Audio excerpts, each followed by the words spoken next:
राना सनाउल्लाह को गिरफ्तार हुए 107 दिन हो गए हैं, मगर राना सनाउल्लाह के खिलाफ बाकायदा ट्रायल शुरू नहीं हो सका है, क्योंकि जो जज केस सुन रहे थे, हुकूमत की वजारत कानून ने उन्हें समाअत के दौरान अचानक तब्दील कर दिया था और फिर अब तक नए जज की तैनाती नहीं की गई है। ड्यूटी जज ये केस सुन रहे हैं।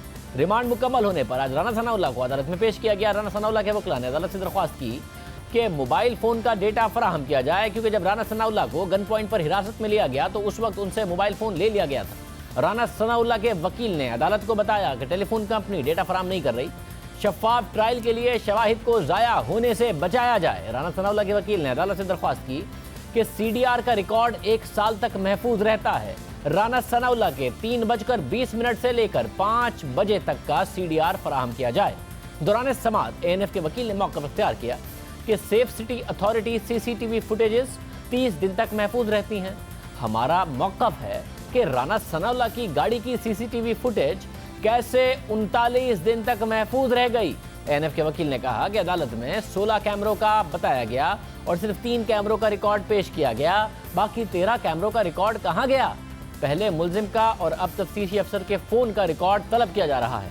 कल को घर वालों के फ़ोन का रिकॉर्ड भी तलब किया जाएगा। ANF के वकील ने कहा कि हमारा मुकदमा सीधा है, ये अदालत ट्रायल नहीं कर रही है। हमारी दरख्वास्त के मुताबिक फर्द जुर्म आयद करके रोज़ाना की बुनियाद पर ट्रायल शुरू करने का हुक्म दिया जाए। दौरान समाअत तफ्तीशी अफसर अजीजुल्लाह भी अदालत में पेश हुए तो अदालत ने पूछा कि आपके पास अपना नंबर है या ऑफिशियल मोबाइल नंबर है। तफ्तीशी अफसर ने जवाब दिया कि ये मेरा ज़ाती नंबर है और इसके अलावा मेरा कोई मोबाइल नंबर नहीं है। ANF के वकील ने अदालत को बताया कि बाहर जाकर मुल्जिम केस के मुतालिक बेबुनियाद प्रोपेगेंडा करते हैं और कीचड़ उछालते हैं। इस पर अदालत ने रिमार्क दिए कि बाहर वाला काम बाहर करें, अदालत वाला काम अदालत में करें। ANF के वकील ने कहा कि हमें भी आइन के आर्टिकल 10A के तहत फेयर ट्रायल का हक दिया जाए। ये तमाम दलाइल ट्रायल वाले हो रहे हैं। इस पर जज खालिद बशीर ने कहा कि आप जितने मर्जी दलाइल दे दें, मैंने अपना कलम महदूद रखना है। अदालत ने राना सनाउल्लाह का ट्रायल शुरू करने की इस्तदा मुस्तरद कर दी। जज खालिद बशीर ने रिमार्क्स दिए कि बतौर ड्यूटी जज फर्द जुर्म आयद करके ट्रायल शुरू नहीं कर सकता।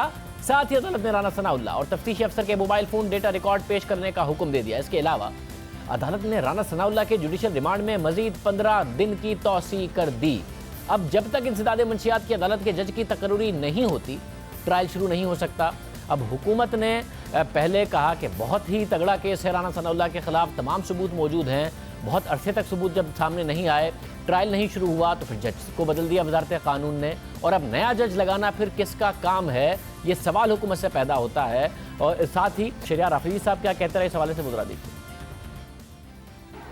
मैं आज आपको बताऊं, ट्रायल शुरू नहीं हुआ। ट्रायल शुरू नहीं हुआ, किसको सबूत दें?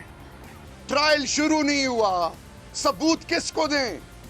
ट्रायल शुरू होगा तो मेरे रब के फजल से हर चीज प्रोवाइड कर दी जाएगी। आप थोड़ा सा सब्र करें राना साहब। तो ट्रायल कैसे होगा जज अगर नहीं लगाया जाएगा? जज साहब कह रहे हैं मैं ड्यूटी जज हूं। इस पर बात करेंगे हम। हमारे साथ इस वक्त फ़ोन लाइन पर मौजूद हैं कामरान मुर्जा साहब, साबिक सदर supreme court bar association. Kamran Mirza साहब, बहुत शुक्रिया। कानून क्या कहता है? ड्यूटी जज अगर ट्रायल कर रहे हैं और जज हटा दिए गए थे वजारत कानून की तरफ से उनकी इंटेग्रिटी पर सवाल उठाकर और उनकी जानिबदारी पर सवाल उठाकर, तो अब किसकी जिम्मेदारी है जज को लगाना ताकि ट्रायल आगे चल सके? वजारत कानून की है, गवर्नमेंट की है। और इसमें तरीकाकार अपॉइंटमेंट का ये है कि जज तो जाहिर है ये क्योंकि एक वफाकी कानून है, वफाकी CNS का स्पेशल जज हुआ करता है। अपॉइंटमेंट जो है ना, वो तकर्री का हुक्म जो है वो वजारत कानून की तरफ से जारी होगा, मगर जज कहाँ से आना है? जज जो है वो मुतलका हाई कोर्ट देगी। तो तरीकाकार ये हुआ करता है कि मुतलका हाई कोर्ट को वजारत कानून जो है वज़ीर रजिस्ट्रार के खत लिखेगी कि इस तरह से ये पोस्ट खाली है और इस पे कोई अपॉइंटमेंट के लिए जो है ना वो कोई नाम आप दे दीजिए। ये जो CNS के स्पेशल जजेस होते हैं ये आमतौर पर सेशन जज ही होते हैं और स्पेशल जज जो है उसकी तनख्वाह कुछ थोड़ी सी ज्यादा होती है, जो फर्क होता है। फिर हाई कोर्ट की मर्जी है, हाई कोर्ट का रजिस्ट्रार जो है वो चीफ जस्टिस की स्केल में ले आता है और चीफ जस्टिस जो है ना अपने सीनियर जजेस से मशवरे के बाद किसी एक जज को जो है नॉमिनेट कर देते हैं और वो फिर अपॉइंट हो जाता है। या फर्ज कर लीजिए कि उस पर किसी का एतराज है वजारत कानून में, तो वो दोबारा जो उस पर खतो किताबत कर सकता है, मगर इस सारे मामले में 1 हफ्ते से ज्यादा का अमल नहीं लगा, इससे एक से ज्यादा हफ्ता नहीं लगता।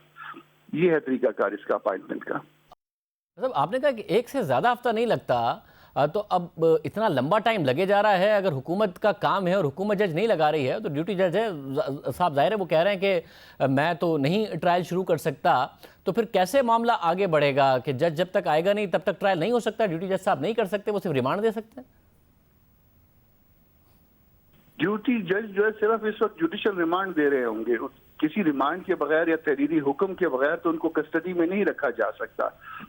कहती है ना जी, पहले इन्वेस्टिगेशन के दौरान एक तरह का रिमांड होता है और उसके बाद जेल में रखने के लिए दूसरी तरह का रिमांड होता है। तो वो जेल में रखने के लिए जो रिमांड है वो ड्यूटी जज दे रहा है, इससे ज्यादा ड्यूटी जज का कोई इख्तियार नहीं है। बहुत शुक्रिया। कामरान मुर्तज़ा साहब हमारे साथ मौजूद थे। किस मुल्क में ऐसा हो सकता है कि 107 दिन से एक शख्स कैद है? हुकूमत कहती है कि मुकदमा बहुत ज़्यादा मजबूत है, सारे सबूत हमारे पास मौजूद हैं, और ट्रायल से पहले जज को हटा दिया जाता है। वो जज जो 2.5 साल से ANF की अदालतों में फैसला दे रहे थे, उन्हें राना सनाउल्लाह के फैसले से पहले, राना सनाउल्लाह की ट्रायल से पहले हटा दिया जाता है। खुली अदालत में वो बताते हैं कि मुझे व्हाट्सएप का पैगाम आया है, उसके बाद जज नहीं लगाया जाता है और ड्यूटी जज कहता है कि मैं ट्रायल शुरू नहीं करूँगा। रिमांड पर रिमांड मुलजिम का होता है और मुलजिम कैद में रहता है। किस मुल्क में ये हो सकता है? पाकिस्तान में हो रहा है। प्रोग्राम में एक ब्रेक शामिल करते हैं।